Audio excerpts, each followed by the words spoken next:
So today we're going to be talking about narcissists and why it's obvious to spot they lack emotional intelligence.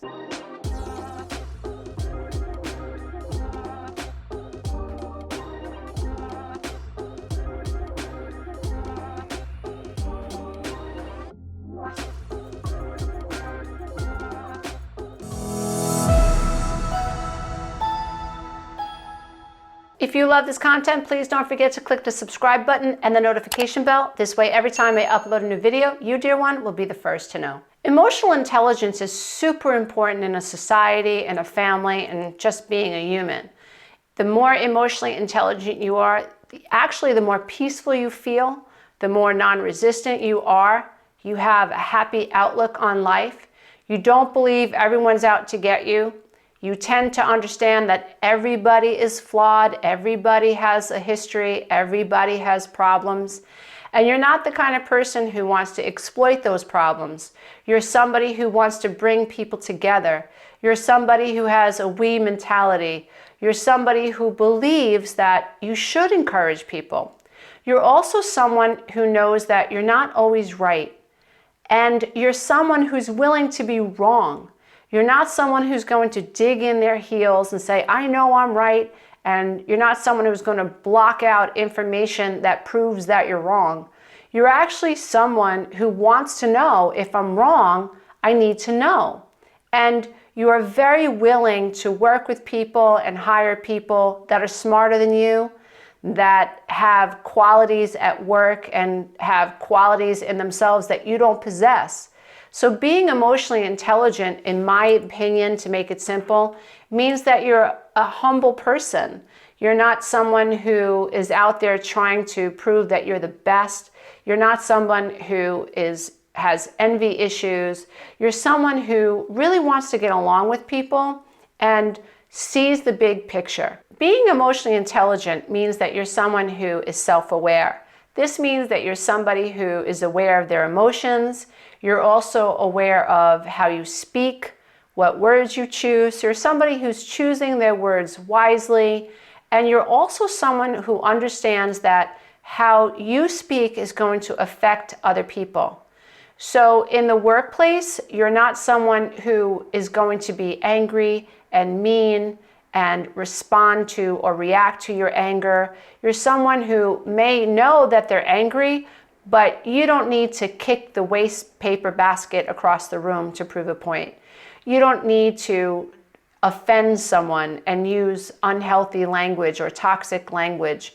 You're someone who is aware that they're upset, but you're not willing to use words that are going to hurt someone else's feelings. So if you are self-aware and you are willing to look at your emotions and you care about how other people feel, then you're not a narcissist. Another quality of someone who has emotional intelligence is their ability to regulate their own emotions.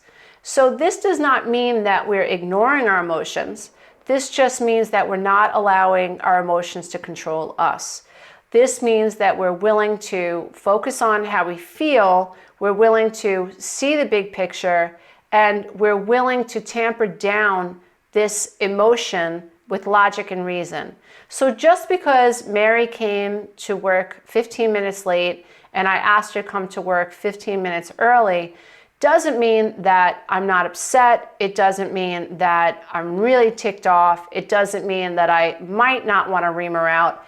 It means that I'm not going to. It means that I can look at this emotion and I can regulate it and say, not now, not today. I might go home and journal about it. I might even speak out loud to myself and say, you know what, Lisa, you're angry right now. She said that she was going to come in 15 minutes early. Look at this. She's strolling in the office 15 minutes late. But you know what? Anything could have happened. There could have been traffic. Something could have happened with her kids. You know what? Before I go and say anything, let me get the whole story. And besides, if I react very strongly to her, I don't want to hurt her feelings. She's an excellent employee. She did disappoint me in this moment, but I don't have the big picture. And talking to myself that way is really regulating the emotion. I'm not ignoring it, I'm regulating the emotion. So if you're someone who self-regulates, you're not a narcissist. Another sign of someone who has emotional intelligence is empathy. Now, there are different forms of empathy, but essentially empathy means that I have an emotional response to what you're feeling. So your dog dies and I actually can feel your feelings. I understand what you must be feeling. At work, this is very, very helpful to have people around you that understand one another. These are people who are willing to work as a team. So even though there might be some level of competition, we are not excluding empathy from the desire to do well or to perform well. Now, in the absence of empathy, we have very toxic work environments. We have very toxic sibling relationships. If you have a narcissistic mom, she can actually pit the children against one another and cause competition to establish between the two children or a number of children. If you have parents who are narcissistic, they might compare you to other children that you know, which doesn't help you feel as if those who love you have empathy for you. Narcissists lack empathy. Narcissistic parents lack empathy. Narcissistic bosses lack empathy. They actually encourage competition between their children. They encourage competition between their employees to a fault. And if they are narcissistic themselves, or you have a narcissistic friend even, you might feel like your friend is in competition with you. If you have a female narcissistic friend, she may be in competition for male attention, for instance. Or if you have an insecure, vulnerable narcissist as a friend, this might be somebody who is constantly telling a sob story. There's always a reason for why they can't pay the bill, or pay half the bill, or pay part of the bill. There's always a sob story. And so if you're dealing with someone who is narcissistic, you will not see this trait of emotional intelligence within them. Another sign of emotional intelligence is someone's desire to actually get along well with others.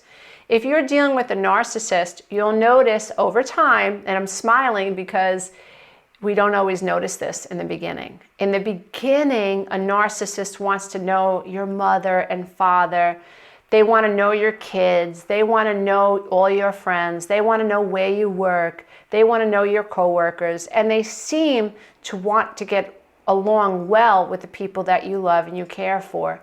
But over time, what you'll notice is they begin driving wedges between you and the people that love you the most. So someone who is highly narcissistic, or someone who you believe has narcissistic traits, is not going to be interested in getting along well with others. This is a very specific human trait, and I think it's worth looking for in a person, in a friend, in a relationship. And it's even important to cultivate within yourself. Wanting to get along with other people means I have to be humble, I have to be willing to listen, I have to be willing to be wrong, and I have to be willing to learn. These are all wonderful traits. And so if you're dealing with someone who is narcissistic, what you will notice is they do not possess the sign of emotional intelligence. Another sign that you're dealing with someone who lacks emotional intelligence, specifically as it relates to someone with high narcissistic traits, is that they are not self-motivated. In other words, they might be motivated to achieve, but they want to achieve for the I, or the me, and not the we. Someone who has high emotional intelligence is self-motivated, but sees the benefit to the family.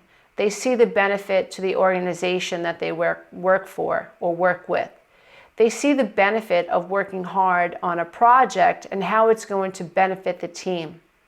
When you're dealing with someone who's highly narcissistic, they might be motivated, but they're self-motivated out of grandiosity, out of the need for admiration, out of the need to be seen as special and unique. And it actually deteriorates a team and a family and a partnership over time. When you have a partner, for instance, who wants all the praise and wants all the glory, that person isn't interested in you and how you feel. That person is interested in making it seem like your business is where it is because of all their success. And this shows up in partnerships too. So if you buy a home or if you go on a trip, a narcissist is going to make it seem like it all happened because of them. So someone who lacks emotional intelligence is not someone who is self-motivated for the benefit of the team or the benefit of the we. They might be motivated through the self, but they're motivated on behalf of the grandiose self. Another sign of emotional intelligence that you will not see in a narcissist is the ability to make peace with their weaknesses. If you have high emotional intelligence, then you know that you're not perfect, and you know that you have strong attributes, you have strong traits, you have strong qualities, and you are weak in other areas. Maybe you need to be stronger in the area of setting boundaries and saying no.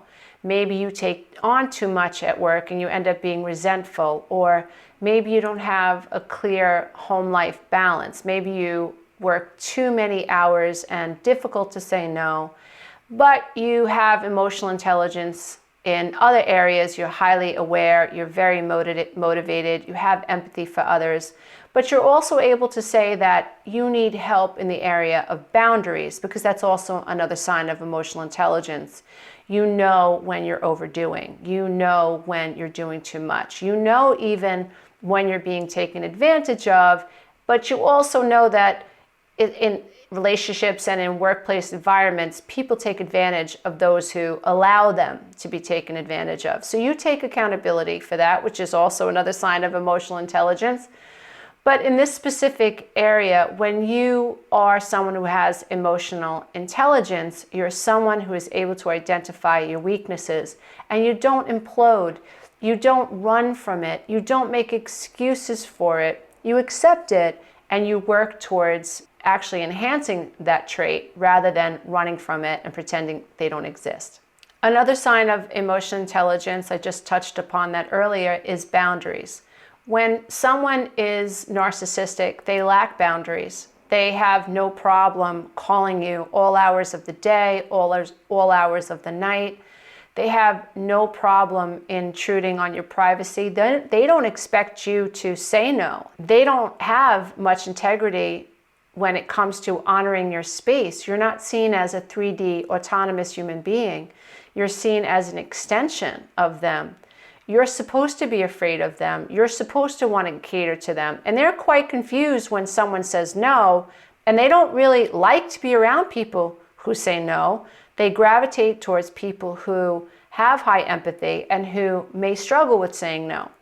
So a narcissist is not someone who has the ability to respect and honor boundaries. So this is a sign that they lack emotional intelligence, and it's a sign that you should be looking out for. If the narcissist embarrasses you in front of other people, that's a boundary issue. They didn't respect your emotions. They didn't respect how you were going to feel. If the narcissist says they're going to be someplace and they don't show up and they make excuses for it, that's a boundary issue. If a narcissist takes things that don't belong to them, that's a boundary issue. If a narcissist does not take care of themselves and just expects you to pay for their DWIs, or you are the one that's supposed to bail them out of jail, or you're the one that's supposed to lend them money for a particular project, that's a boundary issue. So if you're dealing with someone who is narcissistic, you will notice over time, if you are objective enough and gain enough perspective, that this is one of the qualities of emotional intelligence that a narcissist actually lacks. Another sign that a narcissist lacks emotional intelligence is that they very rarely stay present focused. If you are a problem solver and you are able to stay in the moment and you are solution oriented, then you have some level of emotional intelligence.